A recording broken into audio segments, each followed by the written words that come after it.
Baba yetu yetu liye mbinguni yetu amina. Baba yetu yetu liye jina lako weli tukuzwe. Baba yetu liye mbinguni yetu amina. Baba yetu liye jina lako weli tukuzwe. Olá, eu sou o Babalorixá, Pai Marcelo de Logonhedé. Estamos aqui pela TV Com Santos com o programa Mãe Terra, sempre trazendo para todos vocês informações, pessoas interessantes e interessadas em sempre contribuir com a nossa sociedade, com a questão filantrópica, cultural, social, tudo aquilo que é abrangente para todos nós. Bem, quero pedir licença de entrar às vossas casas e pedir a bênção do universo nesse momento para estar recebendo sempre figuras muito importantes em nossa cidade e região. E como de praxe, trouxemos uma grande personalidade, né, dentro da questão cultural, grande amigo, muito conhecido, né, pessoa que tem contribuído demais em nossa cidade e região, exemplo para as outras cidades. Vou dar um release do trabalho, mas é uma coisa muito pequena, porque o trabalho é tão extenso, tão gigante, uma história enorme aí de vida e de contribuição cultural.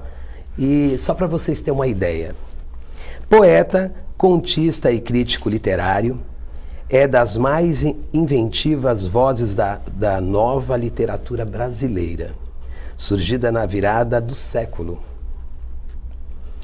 Utiliza forte experimentação formal e inovação de conteúdos, alternando gêneros diversos em síntese fragmentada.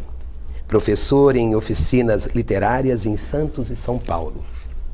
Já lançou 22 livros, entre poesia, contos, romance. Ele vem sendo estudado como uma das vozes da pós-modernidade literária brasileira em universidades norte-americanas e europeias. Atual procurador da Casa das Culturas de Santos. Estou falando do nosso querido e ilustre Flávio Viegas Amoreira. Muito obrigado, Flávio, por aceitar o nosso convite. Fico muito feliz. O programa Mãe Terra, as religiões de matriz africana, o povo preto, o povo negro, agradece essas contribuições que tem para esse acolhimento e trazendo informações a todo o povo que necessita ser informado.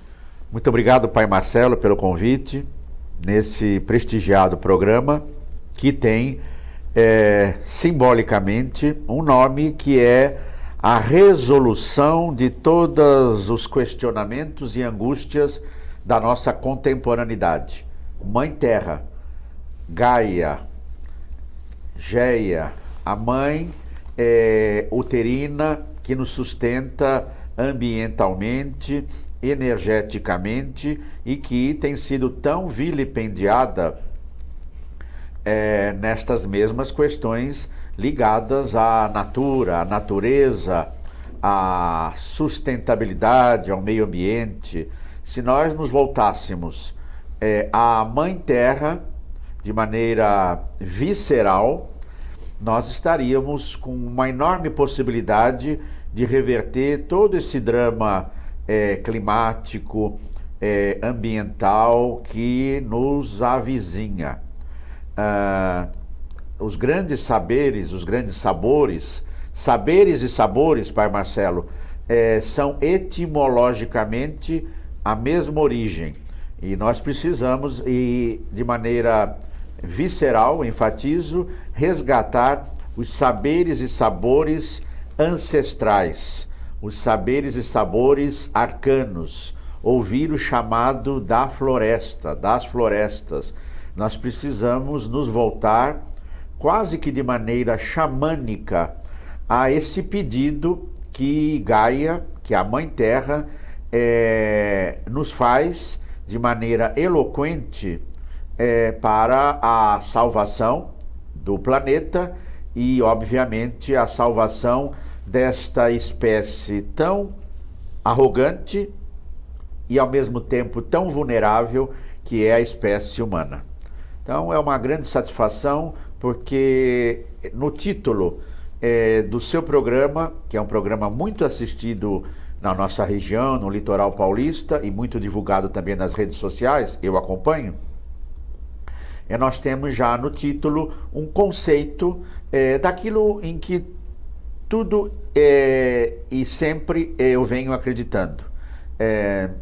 A ligação entre a tradição, a boa tradição, a tradição pluralista, diversa, e as sustentabilidades, casamento entre a arte e a ecologia, a ligação anímica de ânima, do grego, da alma, com um ambiente saudável, energizado, por fatores realmente humanos, demasiado humanos. Que maravilha. Bom, gente, depois de com esse texto, né? Um homem brilhante.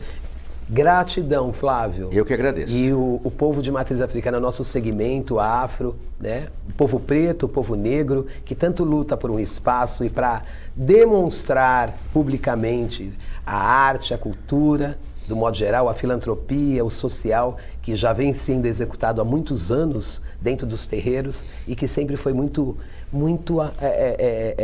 fechado, muito silencioso, né? E que hoje estamos fazendo questão de mostrar para as pessoas que já existem trabalhos, né, voltado a toda essa preocupação à humanidade, ao meio ambiente, até por conta que os orixás são a personificação da natureza. Então, seria até antagônico estarmos contemplando o sagrado, que é a personificação da natureza, e não estarmos contemplando a mesma e cuidando da mesma.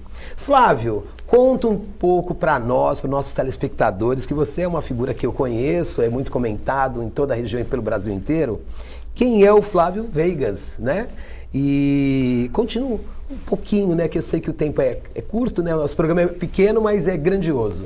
Antes de me definir, me apresentar conceitualmente, eu queria também saudar o programa dentro de uma lógica milenar africana, sul-africana, que é o Ubuntu, que é a crença do ser, do indivíduo, no coletivo. Então, o seu programa tem resgatado muito essa visão muito própria do saber profundo, da África profunda, das oralidades das aldeias africanas, esse conceito que eu trago como homem ocidental, mas num país felizmente miscigenado, o Ubuntu, a importância da inserção do indivíduo com o outro, com os outros, com as alteridades com L, a colocação do ser no seu coletivo. E isso você tem impresso no seu programa. Eu me situo, Pai Marcelo, essencialmente, desde sempre, desde que eu me conheço como ser consciente, desde a infância, como um poeta. E a poesia é algo de muita responsabilidade. Não é algo meloso, caramelado, ou um romantismo vão. Não, a poesia é a interpretação do mundo de maneira encantada. Existe uma ligação profunda entre a poesia e os animismos africanos, entre a poesia e as oralidades das aldeias mais remotas de qualquer parte do planeta. A poesia encantada dos povos das florestas, a poesia daqueles que são chamados, às vezes, erroneamente, de loucos, a poesia não perdida pelas crianças, a poesia como uma forma de interpretar o mundo de maneira aguçada, muito além da nossa realidade concreta, materialista, consumista, identificada com o capitalismo que monetariza as pessoas. A poesia é a colocação, geralmente em palavras, em forma de poemas, deste encantamento perdido no nosso dia a dia embrutecido. Então, eu costumo dizer nas minhas aulas que poesia é aquilo de profundo que se sente e se resgata do tempo que passa, do chamado devir, em filosofia, devir. A poesia é a busca do ser, mas do ser profundo. Então, poesia é o que se sente, é o que perpassa. A poesia impressa na obra de um Fellini, os filmes de Fellini, a poesia do universo chapliniano, a poesia dos terreiros de Salvador, a poesia na pintura de um Caribé, a poesia na musicalidade altamente lírica dessa figura que é uma força da natureza. Eu falo porque ele é permanente como o mar e o vento, Dorival Caymmi.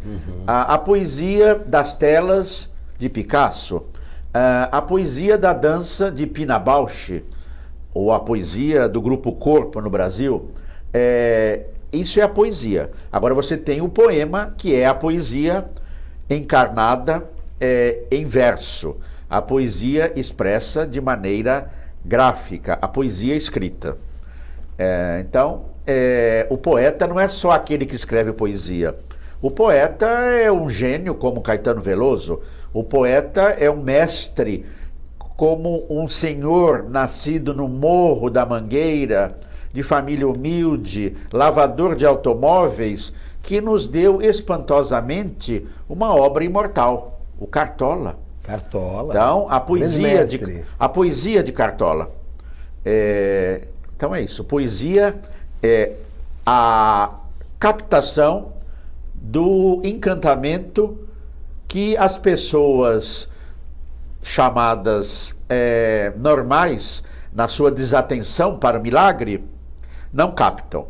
Eu costumo lembrar com Oscar Wilde que o sagrado da vida, o milagre da vida, não está no invisível. O encanto, o miraculoso, o mágico não habita o invisível. O mágico vibra no visível que não é percebido. Exatamente. Como é que os índios têm percepção de coisas que nós, ocidentais, europeus, não temos com eles lá na mata? Como que os povos mais íntimos da realidade do Congo, de Angola, da África profunda, observam questões atmosféricas, o encantamento captado. O poeta é um xamã. O poeta é aquele que, num passado muito remoto, ao lado do curandeiro, do médico, nos primórdios... É uma coisa até meio mediúnica, pelo que é. Muito. Que O Fernando retrata, Pessoa, né? Fernando Pessoa era astrólogo, Fernando Pessoa era cabalístico, Fernando Pessoa se dizia mediúnico. O poeta, então, está ligado à O questão poeta incorpora. mais sensível das próprias energias do universo. Exatamente, o poeta incorpora. Flávio, fala um pouco para nós aqui, para os nossos telespectadores, sobre como você acha, ou você vê, ou você analisa da cultura em Santos e no Brasil. Eu só quero completar com um poema rápido Sim, sim. de Arthur Rimbaud, um dos mais importantes poetas do século XIX, que dizia: eu é um outro.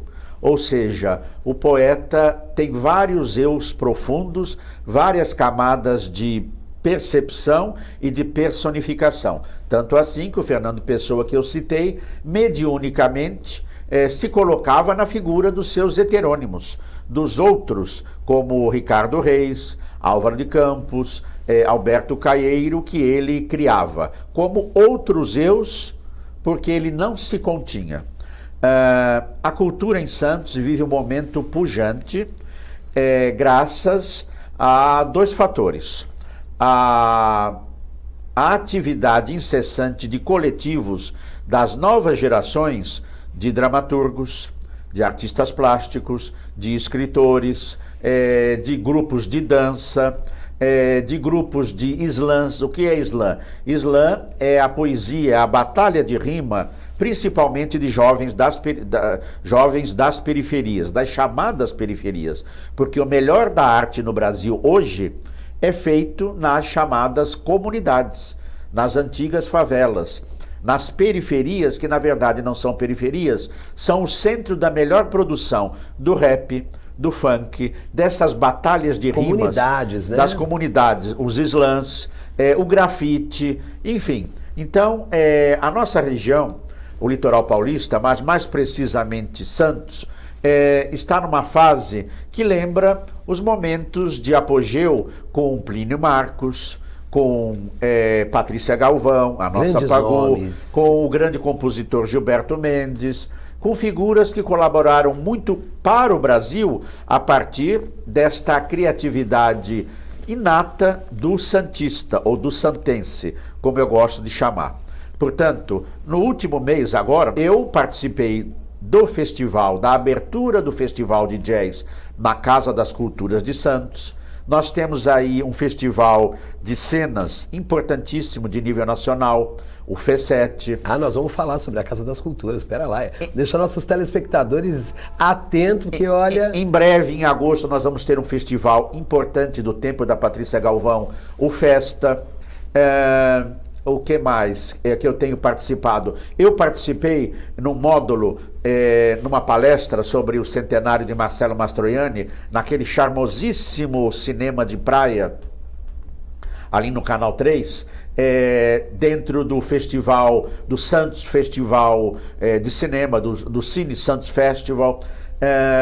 Nós temos peças de teatro sendo montadas por coletivos santistas, como no Baú de Candoca, que vai se apresentar de novo na Casa das Culturas de Santos. Nós temos a apresentação no Teatro Guarani, Pai Marcelo, que é um teatro que tem uma história linda, ali, né? Já que nós estamos num programa fundamental, sim, porque resgata as raízes afrodescendentes. Exatamente. O Teatro Guarani foi onde a abolição... Um palco, né? O palco da abolição ali, né? Da abolição, um ano antes da Lei Áurea. Muito bem.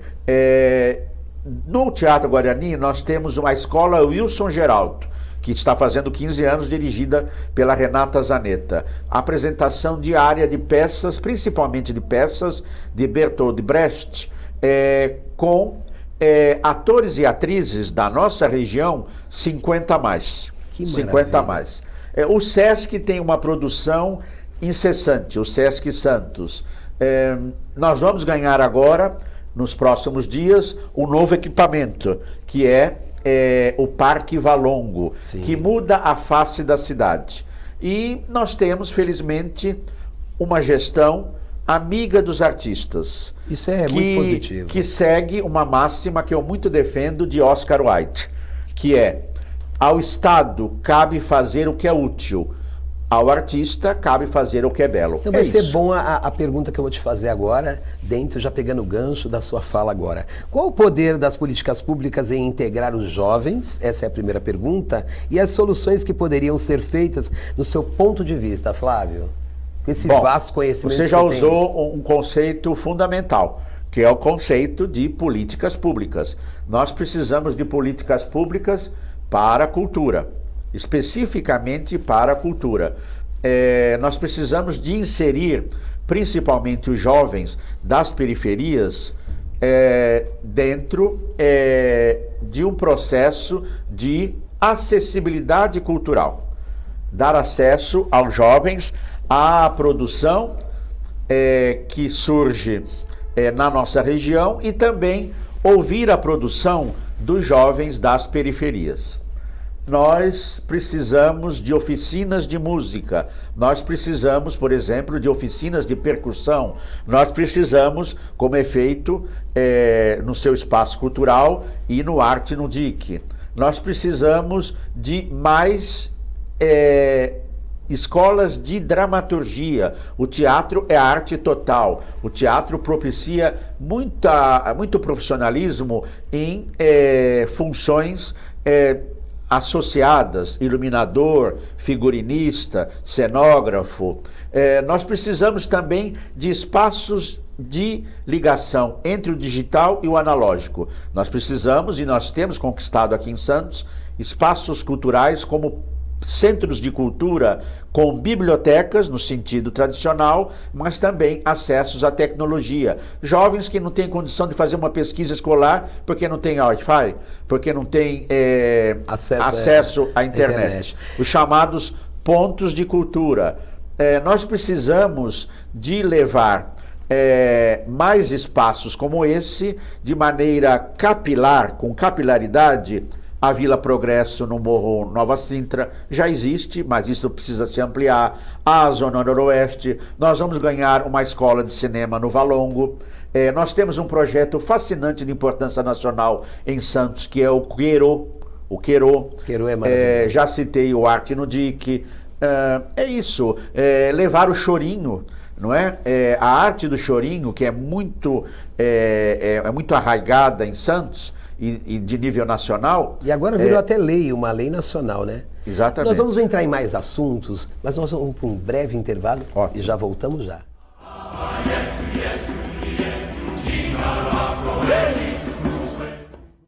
O Plano Santa Saúde tem uma novidade: o pronto atendimento adulto 24 horas em Santos, em localização privilegiada na Avenida Conselheiro Nébias, 748. O pronto atendimento foi planejado para oferecer uma experiência humanizada e exclusiva com clínica geral, ortopedia, odontologia, além de uma estrutura completa. Nossa equipe altamente qualificada está pronta para te atender cada vez melhor. Plano Santa Saúde, cada vez mais perto, cuidando de você.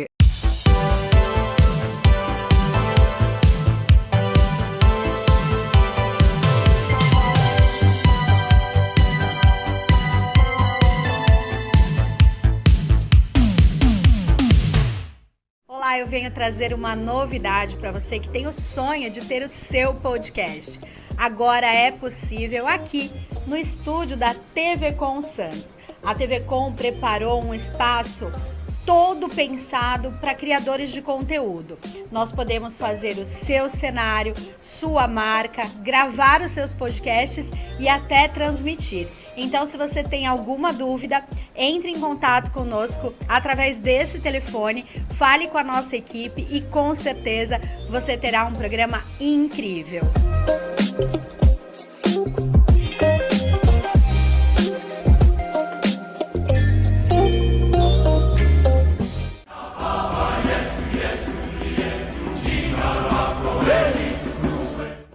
Estamos de volta com o programa Mãe Terra aqui pelos estúdios da TV Com Santos.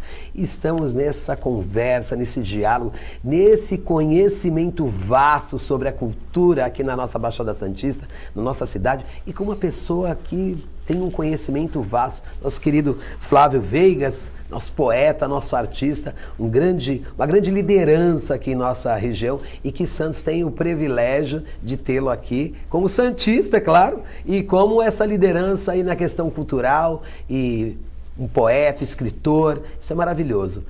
Flávio, retomando a pergunta eu acho que nós fizemos no bloco anterior, eu achei muito interessante, né? Mas também acho interessante falarmos sobre a diversidade, né? Que hoje é latente na nossa sociedade. Como está a questão da diversidade e a inclusão da cultura no Brasil? Bom, eu cresci lendo muito intelectuais que falavam para um grupo restrito sobre diversidade. Gilberto Freire, Casagrande Senzala, o grande mestre Darcy Ribeiro, o grande Glauber Rocha, mas o tropicalismo também, que ajudou a, levar as pluralidades culturais através de Caetano e Gil, principalmente, mas nós estamos com 500 anos de atraso. O maior escritor do Brasil, um afrodescendente, um negro, Machado de Assis, que foi vendido como um branco, foi embranquiçado.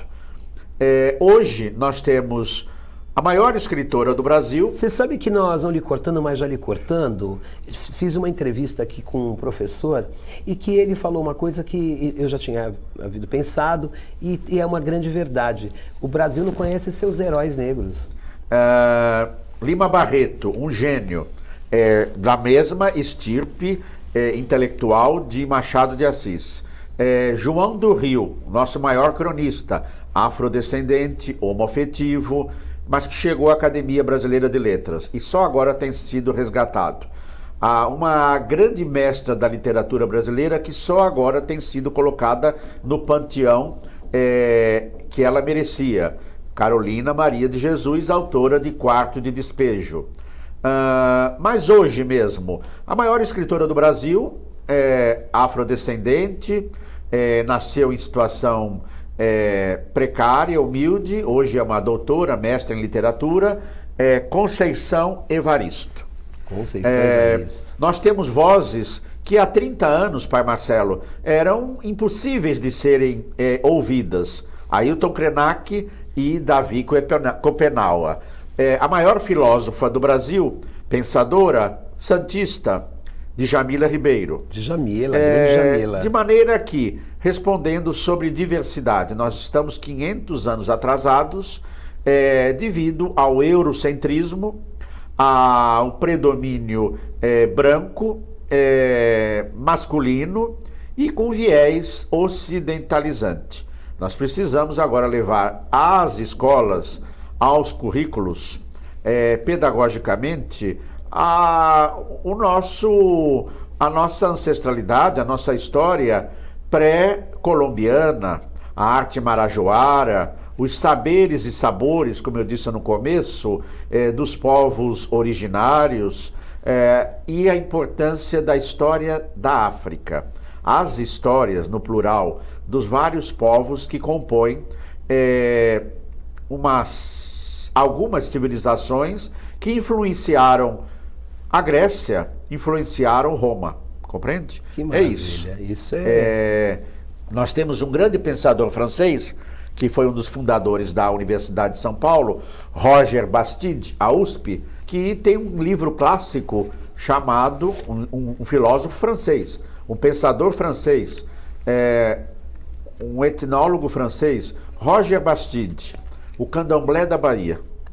É um clássico de estudo sobre as nossas raízes que têm sido aviltadas, que existe um processo de perseguição ao Brasil original. Eu não reconheço o Brasil mais hoje como eu reconheci o Brasil no tempo de Dorival Caymmi e do nosso Vinícius de Moraes. Sim, é verdade. Gente, como tudo que é bom termina logo, infelizmente o nosso programa vai chegando ao fim, mas eu estou aqui encantado com essa figura, né? Esse cara bacana, maravilhoso, inteligentíssimo.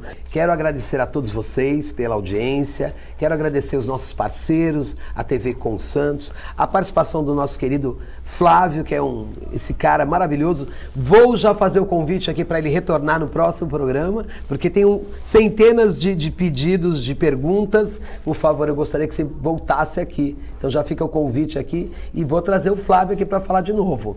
E quero agradecer também os nossos apoiadores, né? A Floricultura da Gardênia, nosso beijo grande ao Felipe, né? A Onira Calçados, que olha, que dá um close nesse calçado, que é lindo, personalizado, que é da Onira, nosso querido João, que é o proprietário, né, da fábrica, e também a nossa querida filha da Sueli. Beijo para a Sueli e para toda a família lá da 7 de setembro, né? Onde temos lá a Casa de Ogum, né? E que está sempre também fornecendo todas essas roupas, artigos religiosos, né? Que sempre nos agrada muito, e a todos aqueles que precisam, sabe que lá encontra tudo sobre a África, que é maravilhoso. Um beijo no coração de todos. Suas considerações, Flávio? Olha, esse é um programa necessário para falar sobre Quintino de Lacerda, sobre o arquiteto ex-escravo santista Tebas, para falar sobre Chaguinhas, que eu gostaria de falar, proximamente um líder pela independência do Brasil antes do grito de independência, para falar sobre o poeta negro santista Paulo Gonçalves. Muito obrigado. Beijo no coração e muito axé. Baba yetu yetu liye mbinguni, yetu yetu amina. Baba